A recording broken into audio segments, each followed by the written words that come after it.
aquí Yandere Simulator, episodio número 7. Hoy también vengo disfrazada, a ver si sois capaces de adivinar de quién vengo. Tengo un pelazo larguísimo rubio y voy de rosa y de negro. Es más difícil que la vez anterior, así que ya veremos si lo podéis averiguar. Y bueno, ¿qué vamos a hacer en este capítulo? En este capítulo, Senpai va a pasar de nosotros muy fuerte, aunque seamos rubias cachondas. No somos rubias cachondas, espérate. Ahora somos rubias cachondas y aún así Senpai va a pasar en nuestra cara porque es un... Tú tienes un problema. Vale. Han puesto una actualización nueva donde ya podemos leer manga por la noche en el armarito que tenemos donde están las braguitas, ¿sabes? Creo. Pues ahí por la noche se puede leer manga, pero el manga hay que encontrarlo. Hay que encontrarlo por el instituto. Salúdame. Salúdame. Salúdame. Ahí está. Ahí está, agáchate un poco más y me vas a comer todo lo que yo te diga. No me puedo acercar. No me puedo acercar más. Ahí. Has pegado una buena... Bueno, que como os iba diciendo, por ahí se ve un manga. Creo que hay 5 mangas que puedes leer para aumentar tu nivel de seducción, pero los tienes que encontrar por la escuela. Aquí tenemos uno de ellos. Este manga es el manga número 2, como estáis viendo ahí en la esquinita, en el petalito que tiene un 2. Le censura el pezón con un flash así brillante. Y bueno, ¿para qué aumentar el nivel de seducción de Yandere? Pues cuando hagamos cumplidos a los chicos, al menos al principio, por allí veo otro. Cuando hagamos cumplidos a los chicos aumentará más nuestra reputación y conforme más tengamos de nivel de seducción, pues nos harán favores antes. Incluso llega un momento en el que las chicas también nos hacen casito. Y si esparcimos rumores no baja tanto nuestra reputación. Pero bueno, vamos a ver. Aprovechando también, aquí creo que está el primero. Aprovechando también que vamos a coger los mangas para poderlos leer. Vamos a ver. Sí, este es el primero, veis que pone ahí un 1. Vamos a coger también las cintas, porque me dijisteis, sé que aquí hay 2, me dijisteis que hay un total de 10 cintas que se pueden escuchar en la sala de ordenadores. Yo todavía no las he escuchado, así que lo vamos a conocer, vamos a conocer la historia. Esto es una cinta también. Esto es una cinta también. Así que vamos a conocer la historia de Yandere y toda su malignidad y su historia de la cosa. Vale, por ahí no parece que haya nada. Vale, por allí enfrente hay otra. Vamos a ello. Es que mirad, qué cerdiguarri. Este es el tomo número 4. Me hace mucha gracia. Vale, y ahí en el fondo creo que hay otra cinta. Creo que en cada esquina hay una cinta. Luego hay cintas por... O sea, cada esquina de lo que es esta muralla. Luego hay en cada esquina del colegio. Hay una en el gimnasio de cintas, me refiero. Los mangas están aquí en el césped, como estáis viendo. Creo que son 5. De hecho, creo que con este ya lo terminamos. Los cogemos todos. Mira este. Este es el quinto. Esta es en plan un poco cerda, la más cerda, yo creo. Vale, vamos a cogerlo. Vamos a coger esta cinta. ¿La coges? Gracias. Y yo creo que las cintas ahora me faltará buscar por los alrededores del colegio. Voy a cambiar el pelo. Ya me he cansado de verle el pelo largo, rubio. Le voy a poner las 3 coletas de mi color. Claro que sí, porque mola mucho. Vamos a mirar en las esquinas. Creo que hay, si no me equivoco, 10 cintas por los alrededores del colegio y una en mi sótano. Cuando vayamos por la noche haremos la prueba. A ver si es cierto. No sé ya cuántas cintas llevo. Corre como el viento, corre como el viento. Corre como el viento. Corre como el viento. Vale, de estas esquinas las hemos cogido. Vamos a ver si por aquí hay alguna más. No hay más. Ni por aquí tampoco hay más. Parece que no. Vale, vamos a meternos en el gimnasio, que sé que aquí hay una. Este es el gimnasio, ¿no? Sí. Aquí detrás escondida. Vale. Y realmente no sé cuántas llevo, he perdido la cuenta. Voy a meterme en la sala de ordenadores ya de cara. Espérate. ¿He visto algo por aquí o ha sido mi imaginación? Seguramente haya sido mi imaginación. Vale, vámonos de cara a la sala de ordenadores. Corre como el viento, corre como el viento. Hola amigos. ¿Qué tal? ¿Cómo estáis? Estoy guapísima y nadie me lo va a decir. Dais asco. En la sala de ordenadores... No me acuerdo dónde está. Atravieso las paredes, estoy loquísima. Abajo está la enfermería. ¿Están en el 3er piso? Sí, es esta puerta abierta aquí de buen rollito. ¡Ay, bonicos! Vale, tenemos aquí el cassette. ¿Vale? Nos falta la 4, la 5 y la 6. Así que me voy a dar una vuelta a ver si las encuentro y en cuanto las tenga estoy de vuelta con vosotros. Looks like it still works. As long as it's recording, I suppose I might as well say something. How long has it been since I last used this thing? It's been at least 2 decades. Almost 3. Those were better times. I was so young back then. My future seemed so bright. I remember following my dreams. I remember a promising career. I remember being happy. If I could turn back time, what would I do differently? I know. I know exactly what I should have done. I shouldn't have gotten involved with that case. With that girl. Pursuing her was the right thing to do. But if I hadn't involved myself with her, I'd still have a career. When did it begin? I think it was April of 1989. The peak of my career as an investigative journalist. That's when I heard about a murder at the local high school. The police had no leads. I decided to investigate it myself. I tried to be a hero. And that was the worst mistake of my life.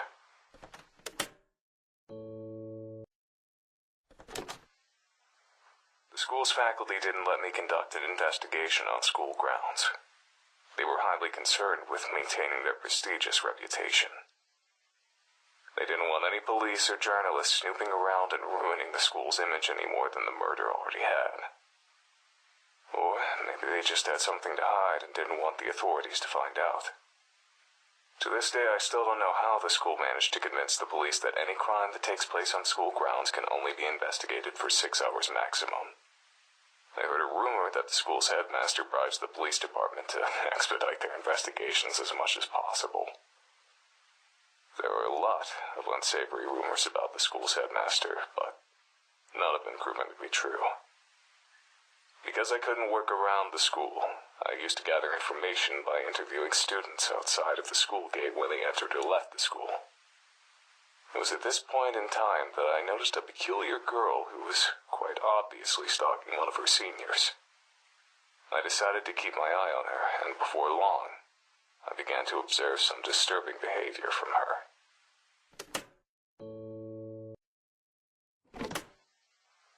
From the school gate, I witnessed the girl do more than just stalk an upperclassman.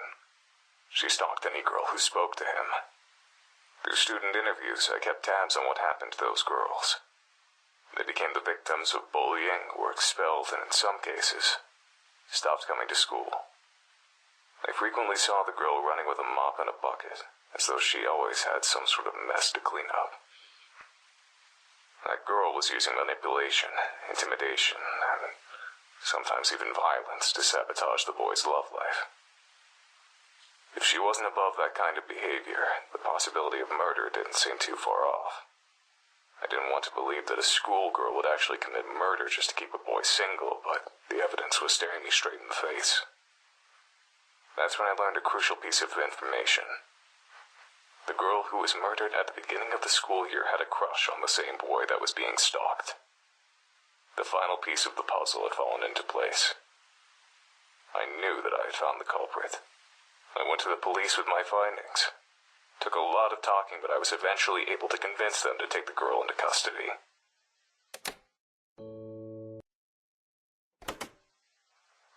The idea of a murderous schoolgirl was scandalous enough to attract lots of attention. Word of her arrest quickly spread across the entire nation. The trial turned into a media circus. I became a celebrity practically overnight. I didn't want to be a public figure, but I did want my investigative skill to be recognized. I hoped that all the attention would boost my career. As it turns out, I was dead wrong. That manipulative little schoolgirl put on the best act I've ever seen. She cried nonstop, feigned ignorance at every opportunity, and had an excuse for every accusation leveled at her. The court fell in love with her. The media fell in love with her. The entire damn nation fell in love with her. She called me a dirty pervert who enjoyed leering at schoolgirls.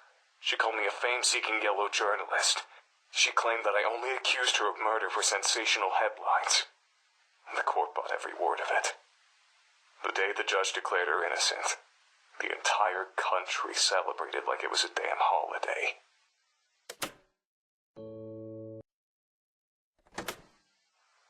From that day forward, I was a national disgrace. I was known across the country as a lecherous journalist who stalked schoolgirls and tried to throw a girl in prison to boost his own career. I saw disgust in the eyes of every person who looked at me. My house and my car were vandalized every day for weeks. Needless to say, I was never able to work as a journalist again. The police department that arrested the girl was also the subject of national criticism. They were accused of being incompetent fools who would arrest anyone without sufficient evidence. Ever since then, the police in that town have been extremely lenient in an attempt to repair their reputation, and don't want to go anywhere near the local high school except for extremely brief periods of time. But the worst part of the entire experience didn't come from the media or the public. Immediately after the trial, I tried to escape the press by hiding in an alley behind the courthouse. Only one person found me there. It wasn't a journalist or a reporter. It was the girl that had just been declared innocent. I'll never forget her face that day. She was smiling, but her eyes were blank, empty, soulless, like a doll's eyes. She looked like she didn't have a single ounce of humanity in her entire body. With that smiling face, she said to me, "It would be very easy to make your death look like a suicide. Don't ever cross me again." She turned around and left without another word.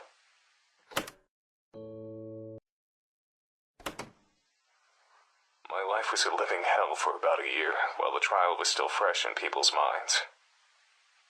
Eventually, the hatred subsided, but it never truly died. There was always someone who recognized me, no matter how much I tried to change my appearance. Finding employment was nearly impossible. I drifted between part-time jobs and spent my free time drinking to ease the pain of becoming the national punching bag.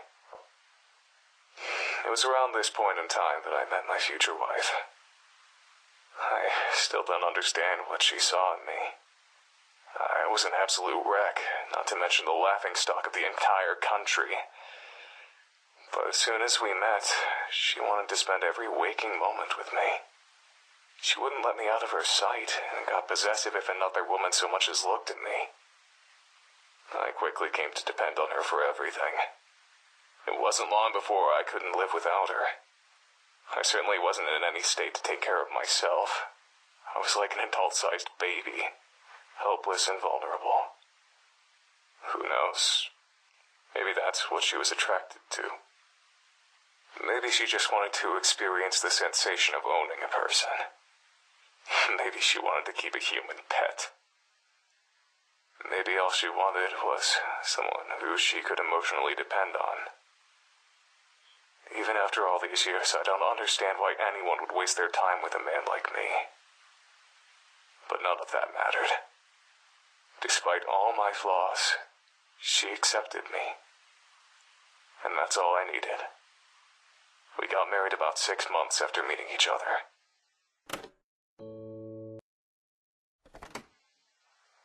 My wife died while giving birth to our only child. I still don't know how I possibly found the strength to keep going after I lost her. I was completely dependent on her for absolutely everything. I could barely take care of myself, much less a baby. Somehow, I managed to make it through those years. But even after all this time, I'm still a deadbeat drunk who can't hold down a job. It was very difficult to love my own infant daughter, knowing that my wife was dead because of her. I'm pretty sure I was a horrible father. She practically had to raise herself. And I never tried to spend much time with her, or learn about her interests. Even now, I don't think I know very much about her. I don't even know what kind of person she's turned into. I don't even know what her everyday life is like. I know that she spends all of her time on her computer. She bought it herself. She seems to have a lot of money for someone her age. I'm afraid to ask where it comes from. Sometimes she comes home with blood on her clothing. I can't tell if it's her blood or someone else's blood. I try to stay out of her business. It's partially out of respect for her privacy, but it's mostly out of fear.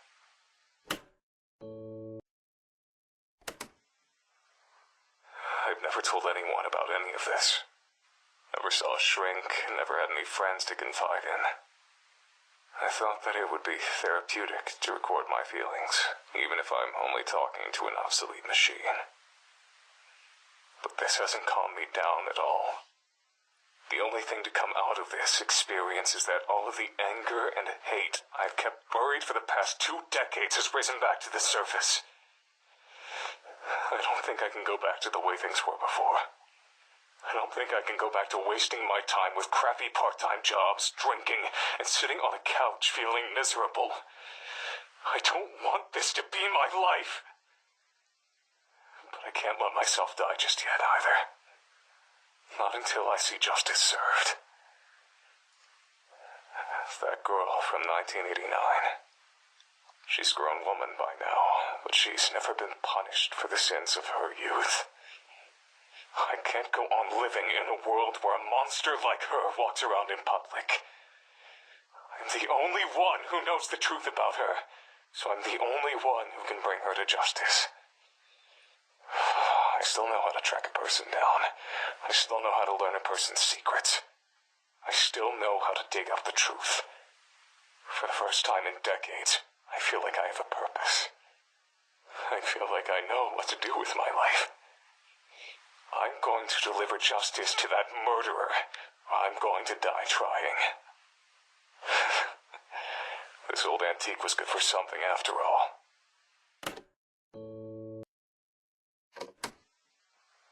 I found her. It wasn't hard. She never even moved out of her hometown. I've been following her around town for the past week. It's not that hard to follow someone without being spotted if you know the right tricks. The only difficult part is looking at her without being consumed with disgust. Thinking about what she got away with. Thinking about what she's responsible for. It almost makes me go blind with rage. This whole week, I felt like something was wrong. Yesterday, I realized what it was. I'm surprised it took me so long to figure it out. She suddenly changed directions while walking, or linger in one place for seemingly no reason. I recognize that behavior. It's my own behavior. I know what she's doing. She's stalking someone. It didn't take me long to figure out who her prey was. A young woman just out of high school. I don't know what she's done wrong, but she's clearly marked for death. She'll be dead within a week if I don't do something. I want to warn her that a killer is stalking her, but I can't repeat the mistakes of the past. In order to convict this monster and send her to prison, I need firm evidence that she's a murderer. If I save this young woman's life, I won't have any evidence. I have to let her die. And I have to be there when it happens, filming her murder. It's the only way to get the evidence I need. The only way to make sure that justice is served. But is this really justice? Letting a woman die? If I don't get this monster arrested, then there will only be more victims in the future. So letting her commit murder one last time is the right thing to do. Isn't it? I'm a fool. I'm a goddamned fool. I got sloppy. She caught me. I followed her into an alley, lost her in the shadows. Then I heard her voice from behind me. Long time no see, Mr. Journalist. I turned around and saw her just inches away from me. She was smiling. I recognized that smile. It was the exact same smile she wore when she threatened my life in 1989. I didn't know what to do. I just turned and ran. I've broken a truce that lasted almost 3 decades. She knows I was after her. There's no way she'll let me live. I'm doomed. I can't go to the police. I'll sound like a babbling lunatic without evidence, and right now I don't have any. Even if they do listen to me and investigate her, they won't find anything. My only option is to leave town. No. Oh, no, it's worse than that. I have to leave Japan altogether. I searched for you, but I couldn't find you. I can't wait for you to come home. I have to leave immediately. I'm going to gather all of the recordings I've made so far and put them where I know you'll find them. That way, at least you'll know why your father disappeared so suddenly. I only hope that she doesn't try to get revenge on me by harming you. I don't know when I'll be back. I don't know if I'll be back. I don't know if she's willing to cross oceans to hunt her prey. If she is, I'll try to lure her into a trap, try to expose her true nature in front of the police. It's my only hope. I know you can take care of yourself. If I had more time, there's so many things I'd say to you, but I can't. Not now. Stay safe. I love you.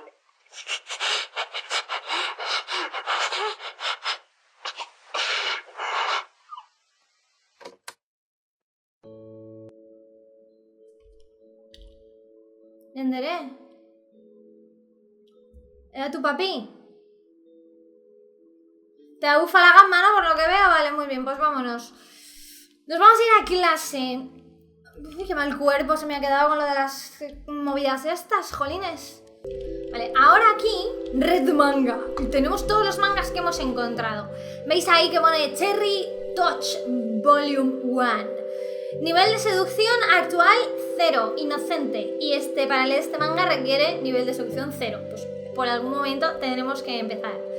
Una historia acerca de una joven mujer, una mujer joven, que quiere aprender el arte de la seducción. Cochina. Y pone ahí bonus cuando le haces cumplidos a los estudiantes masculinos. Aquí tenemos el volumen 2, que requiere que tengas al menos nivel de seducción 1, que lo ganaremos leyendo ese. Bueno, una historia de una mujer joven que quiere aprender las artes de la seducción a los hombres. Una historia de una mujer joven que quiere aprender el arte de manipular a los hombres. La historia de una mujer joven que quiere aprender el arte de controlar a los hombres. Y la historia de una mujer joven que quiere aprender el arte de la seducción, del coqueteo, de la manipulación y de controlar a otras mujeres. Ojito al tema. Vale, antes de leer manga, vale, voy a bajarme al basement, al sótano. Que me habían dicho que aquí... Es verdad, tío, hay una. Vale, ¿y cómo la leo? No lo sé, no sé exactamente cómo leer esto. No, a ver. Task, no. Student info tampoco. Photo gallery. Ah, mira. No puedo hacer favores aquí. Y quitar el juego, ¿no? Quitar el juego, ¿no? Vale, aquí hay una cinta. ¿La podré escuchar cuando vuelva a la escuela o la puedo...? No lo sé, no lo sé. Bueno, vamos a leer el primero de manga. Vale, vamos a ver. Si tú te quedas hasta tarde leyendo manga, llegarás 1 hora tarde a la escuela mañana. ¿Estás seguro de que quieres hacer esto? O sea, nos hemos tirado toda la noche ahí en plan pliqui, pliqui, pliqui, pliqui leyendo manga non-stop. Mira qué guapas que vamos. Venga, vámonos a clase. Bueno, vamos a ver, vamos a coger a un chico, a este por ejemplo. Hola, amigo. ¿Vale? Y yo qué sé, te voy a hacer un cumplido. ¡Le salen corazones! ¿Lo estáis viendo? ¡Le salen corazones! ¡Lo tengo roto! Ven. Ven, amigo de lo ajeno. Amigo de lo ajeno, no te vas a resistir a mis encantos. ¡Mira, le salen corazones, loco! O sea, en plan de estoy todo potente. Estoy todo bueno, y eso que no me has visto con el pelo rubio. Mírame. Ven aquí tú, el friki. ¡Ay, cómo mola! Le salen corazones. Pero bueno, esto realmente no tiene más utilidad que te suba la reputación más deprisa. Además ahora lo de las braguitas, los stats que te dan las braguitas también funcionan. Pero bueno, que no tiene más utilidad. Todo lo que hemos hecho en el juego ya lo hemos visto. Bueno, voy a ver si consigo alguna forma de escuchar el último cassette. Y si puedo, vuelvo para enseñaros qué tal. Vale, ya he encontrado cómo escuchar las cintas. Si veis que no están ahora mismo ninguna de las cintas que acabamos de escuchar, es porque he vuelto a empezar en el juego pensando que a lo mejor había algún tipo de bug, pero no, me he fijado bien y abajo pone choose para elegir, pulsando arriba y abajo, y derecha e izquierda categoría, es decir, que hay más categorías. Tenemos las cintas misteriosas, que las hemos encontrado todas, y basement tapes, es decir, cintas del sótano donde solo aparece una, pero por lo visto en el futuro añadirán o diferentes sótanos o diferentes cintas que hacen referencia a sótano. Y aquí tenemos la primera, así que vamos a darle caña. Oh, darling, you're finally awake. What? Watching you sleep is always fun, but it gets a bit old after 6 hours, you know? What's happening? Where am I? We're in my basement, darling. My mom went through a lot of trouble to get this basement added to our home. What are you talking about? Huh? What is this? Am I tied to a chair? That's right, darling. That's the very same chair that my mother built for my father while she was keeping him here. And now you get to sit there too. Isn't that romantic? Aren't you... that girl's been on the TV lately? What was it? Aishi-san? Oh, you don't need to be so formal, darling. You can use my first name, you know. Oh God. It's not true, is it? All those things the journalist said? I said, use my first name, darling. I'm sorry. I don't know you well enough to... Say my name. Ryoba! Ryoba!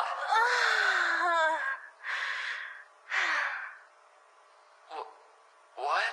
Oh, darling, I've been waiting so long to hear you say that. I'm so glad that I caught it on tape. What do you want from me? Am I your next victim? Victim? Of course not, darling. You're the one I was protecting this whole time. Protecting? You mean all those girls at school? That's right, darling. They were threatening our love. I had to get rid of them all. Love? But we've never even spoken to each other before. I know, darling. It's so exciting to talk to you for the first time. I can't wait to have all of our firsts. Our first date, our first meal together, our first kiss, our first... Ryoba-chan, if you love someone, you shouldn't kidnap them and tie them to a chair. Well, how else am I supposed to make sure that you don't try to run away, darling? Please. Please. Let me go. I promise I won't tell the police. Sorry, darling. You're not allowed out of that chair until I'm 100% sure that you'll never try to leave me. From this day forward, I'm never going to let you out of my sight. We'll be together forever. Forever? That's right. Oh, looks like it's time to change the tape. One moment, darling. Vale, vamos a ver. Que yo me centre un poco, o sea... Digamos, o sea, yo pienso que la chica de la grabación era la chica que estaba buscando el periodista. Había salido en las noticias, había matado a todas las chicas de su escuela, finalmente secuestra al maromo, pero claro, la cinta la encuentras en tu sótano. Por lo tanto, ¿era tu madre? No sé realmente, o sea, no sé realmente qué es lo que estoy escuchando, ni quién era realmente, o sea, de hecho la de la cinta, si no recuerdo mal, tiene el mismo apellido que Yandere, porque cuando vimos en Facebook, creo que se llamaba Asani, Ayano o algo así. O sea que tiene Creo, igual me estoy colando. Pero creo que Yandere-chan comparte el mismo apellido que la persona de la grabación. Pero la persona de la grabación parece la acosadora que estaba siguiendo el padre de Yandere.